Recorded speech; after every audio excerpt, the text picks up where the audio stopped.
Hello and welcome to Mtoto News. I am Peter Midwa.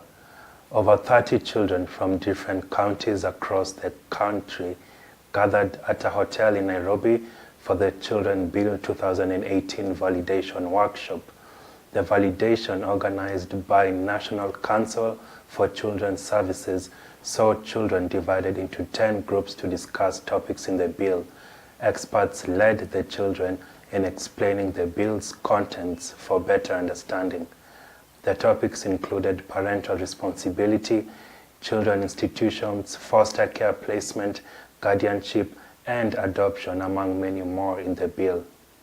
The validation saw the children give their views and contribution to matters that are not well articulated before the bill being handed over to the Cabinet Secretary for Labor and Social Protection, Ambassador Ukur Yatani, to table it before Cabinet. We were thinking one or two, we were recommending first that children put under custody of remand homes should have access to quality education and basic needs like shoes, clothes, especially undergarments, and clean water. It has been brought to our attention that in these remand homes, these children are not properly provided with clean water, the undergarments themselves, and even shoes. And it is also maybe a privilege that you have one of the members who is present here who comes from a remand home. He was giving a complaint about quality education because once they're there, like he's supposed to be in class 7, but he has been pushed back 2 years back to class 4. So you can imagine 2 years of his life being put to waste. The money given to the foster parents should be regulated because some of the foster parents are taking advantage of the children so that they can be able to make money from them. So that was the first one. And in class 6, some institutions do some malpractices. Let's say in some children home, like in Mombasa, in some children home you will find that there is someone, the head of the children home is a Kamba. Instead of acquiring all the children and putting them there, they go and acquire the people from his tribe. He'll take their Kamba and put them there so that their Kamba people will benefit. And you'll find that the people who are in there, the Akamba people, let's say the child who is there has a family. The family is able to cater for the child, but ako hapo anaenda tu.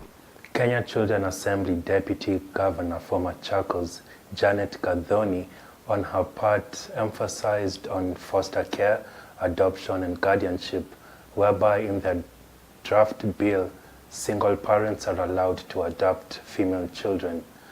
She is at conflict with the act and believes that age difference has to be considered when adopting children. About the guardianship, it was really interesting to find that despite, even if the parents are alive, a child can still be guardianed by someone else.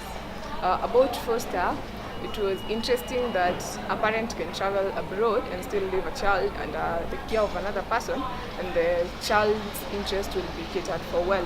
For adoption, we had a few challenges because we will find that the Constitution says, now the act that we're drafting, it says that a single man can adopt a female child. I don't really agree with it, of which some changes have to be made. That I don't really see the need of a child. A child is anyone below 18 years.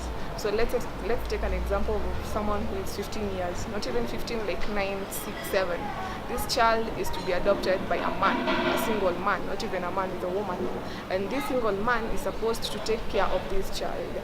I don't really see how he's able to bring the child up in a manner of the child's well-being, because this child at 9, she's going to experience puberty. Who is going to teach the girl? Who is going to tell the girl, this is how we do? Who is going to take the girl, this is how women live? You get? So my recommendation about that is that I don't think men are supposed to adopt children, especially female children. It should not be legalized. And I think that it should be that the men are supposed only to adopt the male children, and also make sure that whoever is being adopted is above a certain age. I also find it interesting that adoption should never happen to someone. If you're 25 years age, you're supposed to adopt a child who is 1, 2, 3, 4.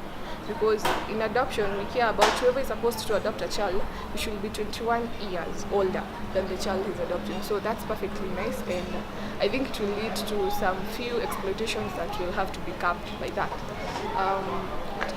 So the language, as per me, I understood it, but for the children, this is a Bill of Rights. You want the children to understand what is supposed to happen to them. This is their right, and the government or the society has to practice. It is their responsibility towards the children. So when the Constitution uses a language and words which are not specifically understood by the children, it brings a matter of inconsistency. You find that the child wants to read but cannot understand what is written. When you write a word revocation, you have so many synonyms, but you find that they're not used because they want, in a way, it's an exploitation to the child. This is a child, she's not exposed to enough grammar or vocabularies, and you're telling me she's going to know what is rumination. It does not happen like that. So simple, flexible, clear, and specific language should be used in the Constitution in reference to the Bill of Rights of the children so that they will be able to understand it easily. Sometimes justice systems designed for adults in Kenya are the same models used in children. Some of these children in conflict with the law are subject to harsh treatment by the police, and this may expose the child to more violence and even abuse. As the validation of the Children's Bill continues, children have raised their voice against the punitive measures used against them, saying that these measures designed for adults can sometimes deprive children of their safety, dignity, and worth. What children want are safer and more appropriate measures for children in conflict with the law, and even more importantly, they want these issues that lead to conflict with the law addressed in the first place. Mambo na polisi isihusishwe mahali na mtoto, full stop. Hiyo imeisha hivyo. Children officers wa kazi gani? Children wapewe hiyo kazi. Internationally in any country, we are under UN regulations. The moment you are through with the law and you have been asked to be rehabilitated, you must be under the care of a uniformed officer. And their training is different. Yes. Uniformed officer, you can get uniforms. Prison officer. Why don't you be a but it doesn't mean the way what I meant is I don't have not be a policeman or a policewoman. Yes. It is because officers to children they are enemies. Yeah, we see them as enemies. In fact, they abuse. Wewe niambie vizuri, wewe ni children officer, si ndio? Unaongelesha mtoto, atakuwa very open. Lakini polisi, for real. Then I can't rehabilitate you. You can't rehabilitate me. Yeah, how? So you need somebody else to rehabilitate. You see, ukichukua polisi, kitu ya kwanza kutakuwa na corporal punishment, na hiyo ni wrong. Unaona where we are getting wrong. Wale si polisi, wanaitwa prison officers. But what category? Ni category gani?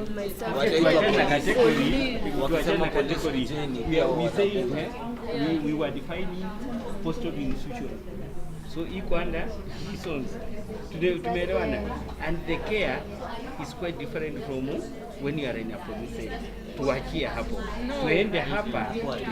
Hatuwezi acha. It's simple. They should watolewe. Those are children. Children and should be dealt with by children officers. Full stop. What's the work of the children officer? The work of the children officer. You can negotiate with that child very well. Be open to a children officer more than to a police. More open to a children officer than that. We have they also combine with who we call probation officers. Who They are just combine like with children don't. officers. But what do you ask? Walikuwa wameuliza what is the meaning of apostolate? So let us get it very clear. They want to give you clear definition of what a charitable children's institution is. And they are giving you examples. It's not a health center, a health care facility. It's not a apostolic institution. It's not a rehabilitation school. It's not a school. Nakapatana vizuri. Hapo tumepatana. Lakini sasa issue ni moja. Polisi na kitu yoyote iko involved na mambo na polisi. Mtoto asikuwe hapo. Hiyo ni full stop. Asifanye makosa. Ati si mambo na makosa. Tulikuwa tumesema unakumbuka tukianza. This year's theme of World Health Day is universal healthcare. Universal healthcare cannot be achieved while 1 billion children experience violence globally. The key health child protection concerns include child sexual abuse, whereby about 40% of adults have experienced some of sexual abuse. It is not only physical but also psychological.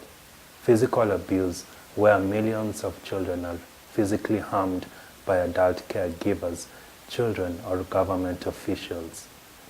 Neglected children come from low and high income communities.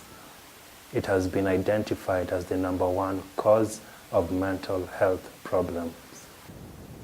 Communities all over the world still practice some harmful practices against children, including FGM, which has a high prevalence rate in over 28 countries. FGM kills women and girls every year, not to mention the reproductive health complications. According to Child Fund, the annual cost of violence against children is over $700 billion. The UHC movement should include measures to prevent violence against children, and the money can be used to improve health services for children, such as social workforce strengthening, affordable and accessible mental health services, easy access rescue centers for children escaping from harmful cultural practices, public health services that are child protection sensitive, child-friendly health facilities, especially for adolescents. That was all for today. Remember to follow us on Facebook, Instagram, Twitter, and subscribe to our page at YouTube at Mtoto News. Have a good day.